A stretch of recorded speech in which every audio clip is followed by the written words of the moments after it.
Bueno, Axel, muchas gracias por recibirnos acá en la gobernación. Vamos a ir de atrás para adelante. En unas horas nada más se cumplen 10 años del fallecimiento de Néstor Carlos Kirchner. ¿Qué significó para vos en tu carrera y cuánto tiene que ver que hoy estés acá la irrupción de Kirchner en la política? Sí, permiso. Sí. Tenemos distancia, así que me saco esto, porque si no, no se me va a entender bien. La verdad que muchísimo. Estos días, ya sé que parece un cliché, pero a uno le remueve, ¿no? Los recuerdos del día del fallecimiento, ese día del centro,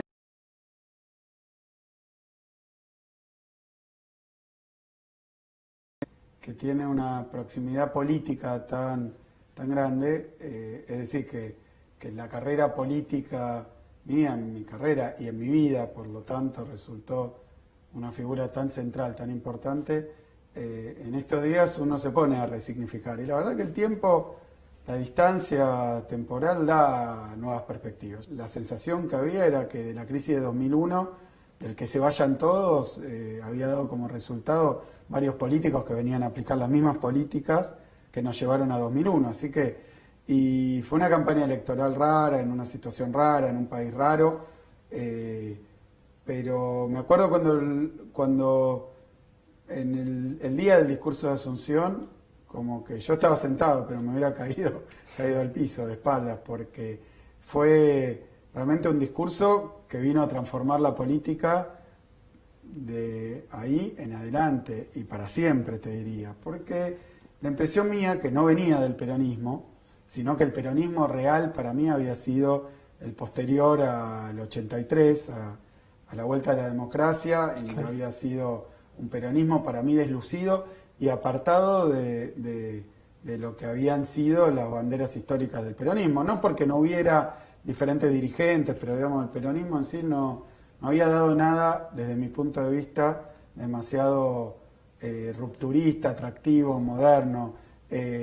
Y yo venía haciendo política con una serie con muchísimos compañeros, muchos de ellos del peronismo, Mariano Recalde, Guado de Pedro.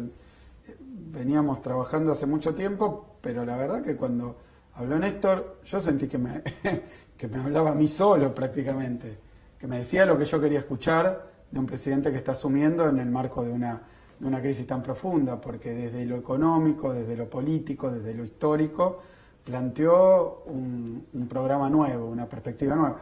Renacimiento de la política, un renacimiento de la política. La política de los derechos humanos.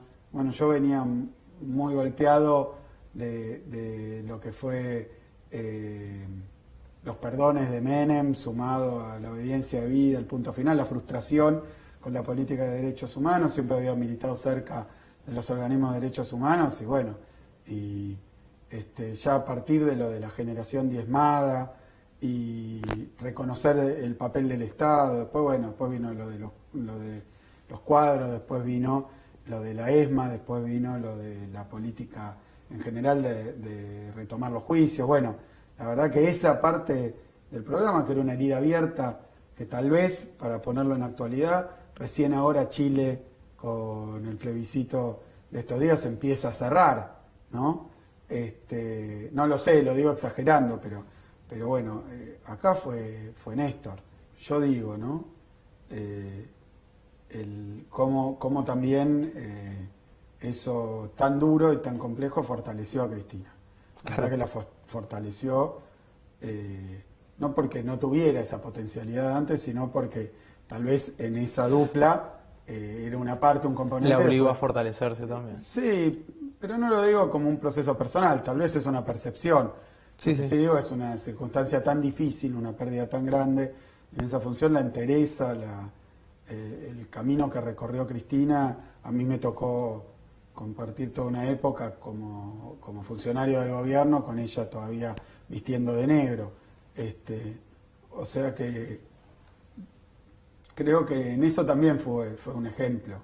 ¿Y encontrás similitudes entre ese país tan golpeado, tan devastado que encontró Néstor Kirchner en 2003? Digo, en términos estadísticos, objetivamente hablando, fue uno de los momentos más complicados del regreso a la democracia para acá, con el momento que les toca a ustedes gobernar hoy.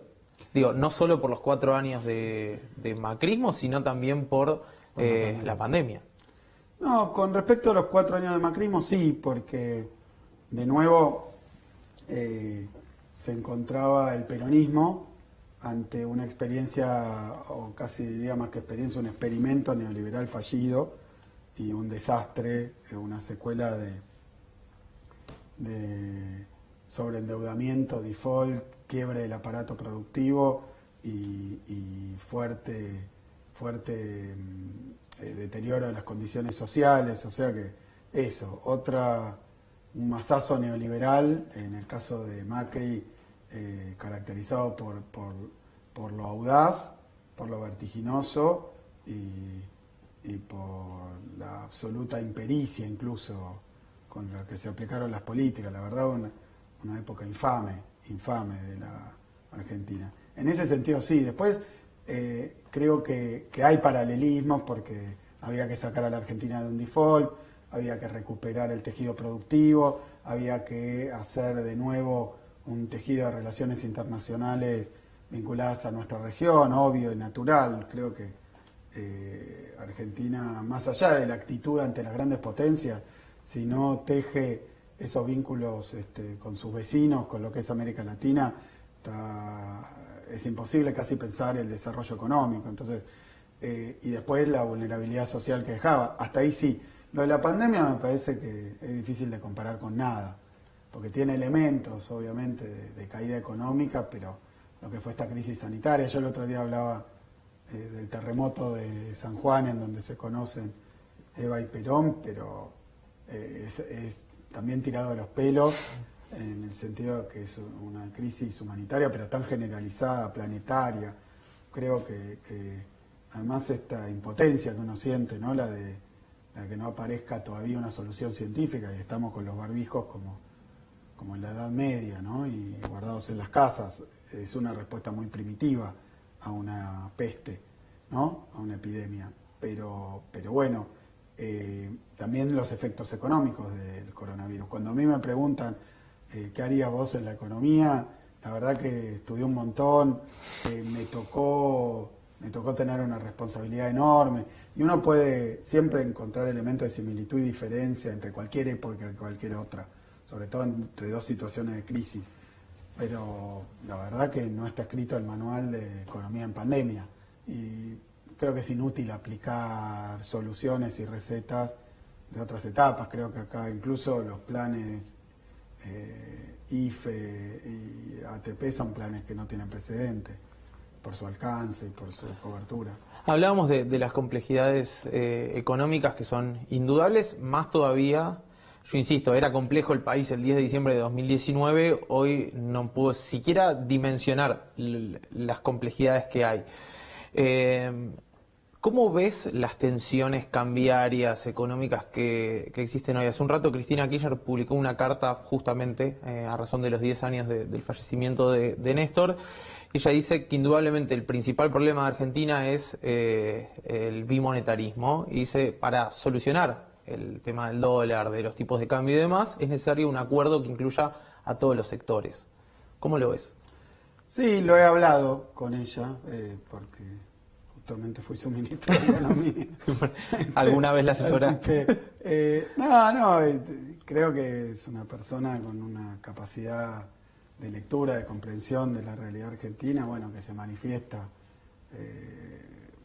Más pruebas no puede haber, después de 4 años donde le tiraron, como dicen, con de todo, y terminamos ganando una elección con una ingeniería electoral, digamos, que capta la sensibilidad y la necesidad de la época y del pueblo, de la gente, ¿no? Porque es eso, porque se ganó en las urnas, ¿no? Es que, qué bueno está el movimiento, me parece que es indudable. Lo que creo es que bueno, que hoy, en la víspera, digamos, todo recuerda a Néstor.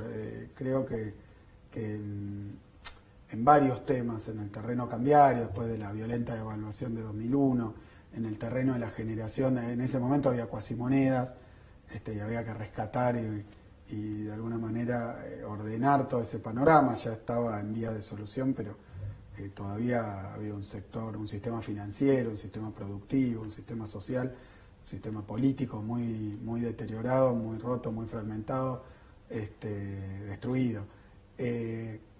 Me parece que con respecto a las tensiones que hay, yo creo que una de las enseñanzas más grandes que nos deja Néstor para seguir en ese eje es que creo que en medio de la confusión fue un dirigente político y un presidente que siempre tuvo mucha claridad. Después lo mismo puedo decir de Cristina, pero mucha claridad sobre qué es lo importante y qué es lo accesorio y qué es lo de fondo y qué es el ruido que se genera y cuáles son, para decirlo para que lo entienda todo, las operaciones, los intereses que hay en juego y que hacen ruido y cuáles son las discusiones importantes a tener.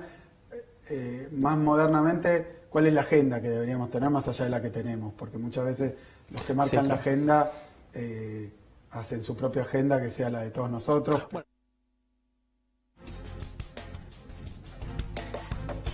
Hasta ahí la primera parte de la entrevista que hicimos hace un ratito nada más con el gobernador de la provincia de Buenos Aires, con Axel Kicillof. Vamos a ver ahora la segunda parte. Bueno, muchísimo contenido de actualidad y de alto voltaje político. Las definiciones que se vienen ahora de Axel Kicillof. Hablamos de la oposición, hablamos de las decisiones adoptadas por el Ministerio de Economía en los últimos días, comandado por Martín Guzmán. Hablamos de lo que es el tratamiento de los medios de comunicación sobre tanto Kicillof como otras figuras del Frente de Todos. Si les parece, vemos la segunda parte de la entrevista mano a mano con Axel Kicillof.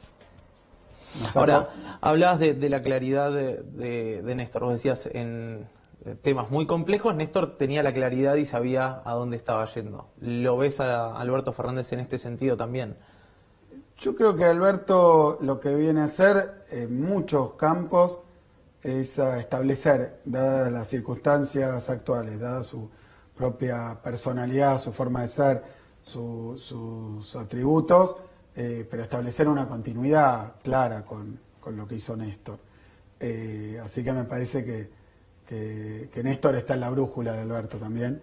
En ese sentido, lo que sí me parece es que la experiencia que hubo 2015-2019, de alguna manera lo vemos con los que son nuestra oposición.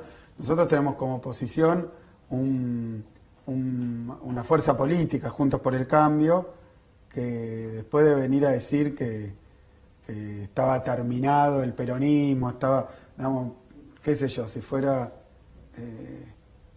gente que trabaja de adivino, de tirar las cartas, bueno, tan mal, ¿no? En sus predicciones, todo mal, también con cómo iba a ir, mucha mentira, mucho marketing, pero hoy también hay un determinado sistema de medios hegemónicos que les dan un lugar que para mí no tienen en la gente. A ver, que Macri nos venga a explicar qué hacer con la deuda externa que él contrajo, qué hacer con los problemas cambiarios que él produjo, qué hacer hasta con las restricciones para comprar dólares que él puso. Decir que dejó de gobernar, no sé, una fecha después de las PASO. El 12 de agosto. Sí, yo le digo que esas fechas están reguladas por la ley, no por las ganas, la voluntad o la conveniencia de alguien que metió la pata hasta el fondo, ¿no?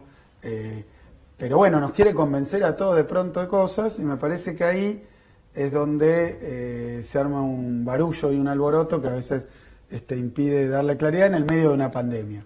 Entonces, cuando uno esperaría que el otro, no te digo que te ayude demasiado. Sí, un acuerdo mínimo, por lo menos. Por lo menos que no tire tosca todo el día, que deje trabajar, que no esté conspirando contra cada medida que se propone, que además que no genere nuestra oposición una división en especie de, decían, halcones y palomas, buenos y malos.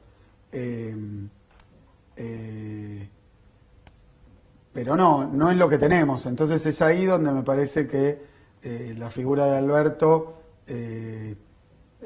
tiene que contribuir a dar esa claridad y me parece que tenemos el enorme ejemplo de Néstor. Pero entiendo bien que vos coincidís en que el rumbo económico es el correcto. Digo, la decisión de no devaluar pese a las presiones de ciertos sectores, esto de, bueno, separar aquellos que vienen a buscar un rendimiento de corto plazo y retirarse. Me parece que estamos en pandemia. Y que vos me decís, ¿qué te puedo decir? ¿Qué querés hacer hoy? ¿A qué jugarías? ¿Con quién estarías? Y todo eso no se puede por la pandemia. Entonces eso mismo me parece que genera un marco donde en los países que aparentemente la tenían más clara y que incluso con la propia pandemia. Ahora, después de decretar que Europa le había ganado el virus, estamos en un segundo brote tremendo y bueno, no es fácil. Entonces creo que estamos en un momento crítico, si vos me decís, en medio de un temblor, más una tormenta, más una erupción volcánica, más en el medio de eso, y vos le preguntás al que está con el timón, bueno, che, ¿cuál es el camino perfecto para llegar más rápido? Y bueno, me parece que hay que mantener a flote el barco, eso es mantener a nuestra sociedad, sobre todo a los más vulnerables, que no tienen medios propios, mantenerlos en condiciones de aceptable bienestar en medio de una situación tan compleja, y el Estado actuó con mucha decisión, mantener a las empresas que no pueden funcionar, no porque no tengan condiciones normales de rentabilidad, sino porque se cerraron las cortinas, porque vino la pandemia, mantener el vínculo entre los trabajadores y la empresa, porque después es mucho más difícil de reconstruir si se rompe ese vínculo. Creo que se están tomando una batería de medidas en todos los planos, todas extraordinarias.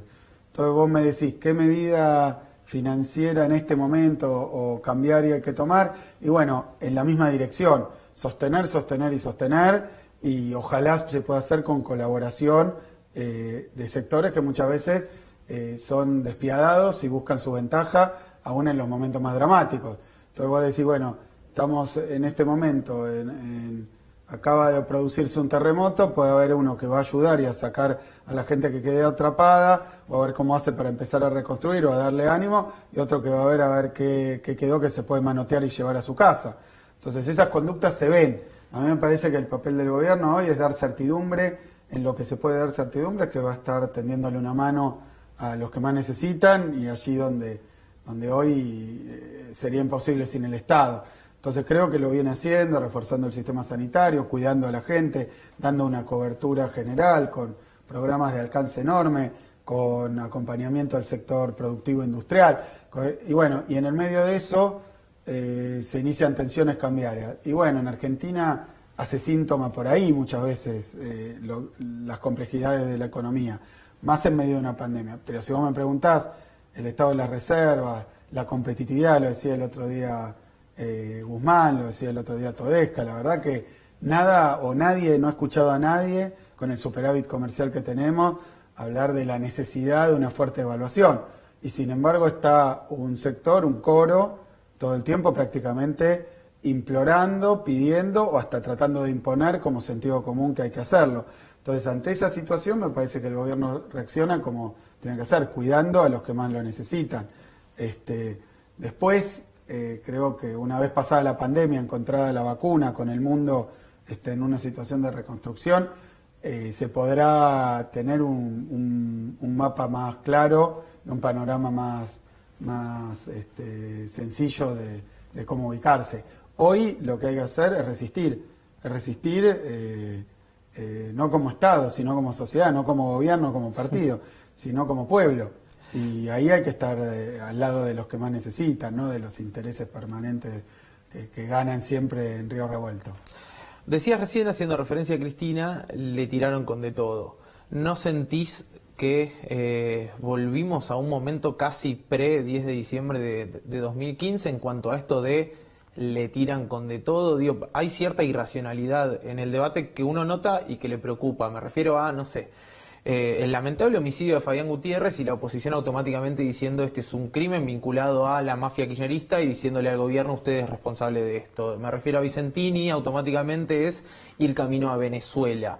Hay toma de tierras en Guernica y es un gobierno que no defiende la propiedad privada directamente y que de pronto lo que viene es que vayan por el departamento de quien está en la casa mirando. ¿No hay como cierta irracionalidad en el debate que no permite justamente a cualquier sociedad progresar y levantar la vara de la discusión? Mira, hay una virulencia que para mí es absolutamente premeditada, es una posición política de un sector, que además es continuación del tramo final de la campaña de Macri, cuando él dice que no era presidente, no sé quién gobernaba el país, porque lo habíamos elegido a él, no yo votándolo, pero participé de un acto electoral donde hasta el 10 de diciembre le tocaba a él. Entonces no sé a qué se dedicó, uno lo veía dando vueltas por el país, haciendo una especie de roadshow, no sé para quién, pero la verdad que tenía la sospecha de que no estaba dedicándose mucho a gobernar. Hoy lamentablemente vemos no solo confirmada esa sospecha, sino vemos patentes que sus resultados fueron de eso, ahora de un grado de irresponsabilidad y de incumplimiento institucional enorme. Él ya dictaminó. Entonces creo que esa irracionalidad del final, que fue muy agresivo la campaña, que fue muy agresivo durante el gobierno y que decidió ese sector de la oposición seguir siendo muy agresivo, con una postura que, bueno, la literatura, digamos, o la tradición le pone nombres que no quiero reproducir porque me van a decir los acusaste de tal cosa y tal otra, pues son horribles los nombres. Pero negar al otro, ponerlo en el lado de casi infrahumano o casi, digamos, poniendo una barrera infranqueable donde te acusan de cosas de tal calibre, lo que escuchaba el otro día, además que evidentemente ¿para qué te vas a poner a charlar? Con alguien que tiene... Bueno, el peronismo es el partido de los que no trabajan. Bueno, ¿no? Cosas que... Pobre, ¿no? Pobre porque después vino, o mientras tanto vino un 17 de octubre en la CGT, organizado por la CGT. O sea que para partidos de los que no trabajan, fuimos convidados por el movimiento obrero en su conjunto, un enorme apoyo del movimiento obrero al peronismo y al gobierno, no, desquicios, parece que provocaciones, todo violento. Yo te digo, yo lo escucho y lo veo violento. Y como yo vengo diciendo, cuando yo hice campaña, que perdía seguro porque era un desastre, porque todos querían votar la Vidal, se morían de ganas, pero bueno, después se las guardaron. Pero en ese momento me acusaron de narcocapacitador. ¿Te acordás? Que sí, claro. Yo estaba vinculado al narco. Entonces vos decías de ignorante, confundir... Bueno, son de diferente magnitud ser parte del narco, que confundir naranja con mandarina. Me lo permito, hasta me parece simpático. Pero todos los días era una agresión distinta. Por las redes, los propios... Y salían todos en manada, con esas tradiciones machistas, ¿no? A golpearte, y por las redes, y los trolls. Todo eso no le funcionó, entonces yo creo que no les va a funcionar ahora. Bueno, algo similar sucedió el fin de semana con el tema de los countries y demás. Sí. Una cosa... Hermosa, sí, hermosa. Yo digo, si el método del periodismo, por ejemplo, de esta entrevista, la tomás entera, la desgrabás y tomás palabras sueltas y me armás la frase que quieras, capaz que te da cualquier cosa. Hay muy buenos títulos. Claro, y después lo ponés entre comillas como si fuera una sola frase. En ese caso, para no decir el famoso me sacaron de contexto, lo que yo estaba diciendo es que nos hemos puesto a trabajar para regularizar la situación de las tierras en la provincia de Buenos Aires, donde el otro día la ministra de Gobierno, haciendo una estadística de 1.100 barrios privados, hay aproximadamente 600 que están en condición irregular. Y ni siquiera les echaba la culpa, sino que dije estaban en condición irregular y queremos regularizarlo. Como lo dije igual, es muy raro tratar de aclarar diciendo lo mismo que uno dijo antes, pues ya lo aclaré cuando lo dije. Pero me parece que buscan todo el tiempo generar odio. El problema es qué incidencia tiene eso y de qué manera podemos evitar que las conversaciones en la Argentina tengan todo el tiempo ese tono y que la agenda sea todo el tiempo esa agenda negativa en donde nos tratan de meter, porque la verdad que tenemos problemas de una magnitud tan grande que nadie puede negar, porque hoy tenemos a Francia con toque de queda, o sea que pobre Macri también, ¿no? A mí a veces digo, el tipo va ahí, dice, se respira libertad y será antes de las 6 de la tarde, porque ya ahí tienes que meterte en tu casa, y justo toca esto. Entonces, no dan pie con bola, pero sí, siempre muy agresivo, y yo no quiero, lo contesto con humor, para no pelearme. Les pido sí, y repito, me parece que hay una parte de la oposición que tiene responsabilidad de gobierno y que actúa de otra manera porque le toca bailar con el mismo problema que nosotros. Entonces dice, si niego que existe el coronavirus, se me van a desbordar los hospitales, cosa que a algunos gobiernos le ocurrió, pero no porque hayan salido públicamente a negarlo de esa manera. Hablamos de, a lo largo de la entrevista en algún momento dijiste esto de halcones y palomas y demás. ¿Lo pones al mismo nivel en cuanto a referente opositor, en cuanto a la virulencia discursiva y demás, a Larreta que a Macri, por ejemplo? Mira, yo tengo, sí, estos últimos días hablé con Larreta varias veces porque estamos compartiendo, digamos, no una frontera, sino una misma ciudad. Hay lugares donde la ciudad y el conurbano tienen el mismo nombre, no están separados ni por una avenida, ni en partidos o departamentos, ni en dos provincias, por decirlo de alguna manera. Así que, y no, hemos podido, no estamos de acuerdo en muchísimas cosas, incluso de esto, pero hemos llegado a algunos acuerdos, tuvimos que llegar necesariamente y lo hicimos con madurez, me parece que además desmintiendo todo el tiempo lo que trataban de generar. En ese sentido se pudo trabajar. Después me parece que hay un partido político que se llama PRO, del que la presidenta es Bullrich. Si el presidente de mi partido dijera cosas con las que yo no estoy de ninguna manera de acuerdo, hasta son casi críticas a lo que estoy haciendo, y bueno, me parece que lo tendría que expresar públicamente. No soy yo el que tiene que encontrar esa diferencia, deberían expresarla ellos. Entonces el chiste de decir cosas distintas y después acusarlo a uno de que no los distingue, y bueno, distínganse entre ustedes. Y no lo digo con un ánimo ni chicanero ni para meterme en esa interna que es clara, pero sí digo que esas actitudes tan destructivas y tan violentas, y bueno, los que no están de acuerdo dentro del partido deberían deslindarse. No digo romperlo, no digo nada, esas son decisiones de ellos, pero sí decir no estoy de acuerdo con esto.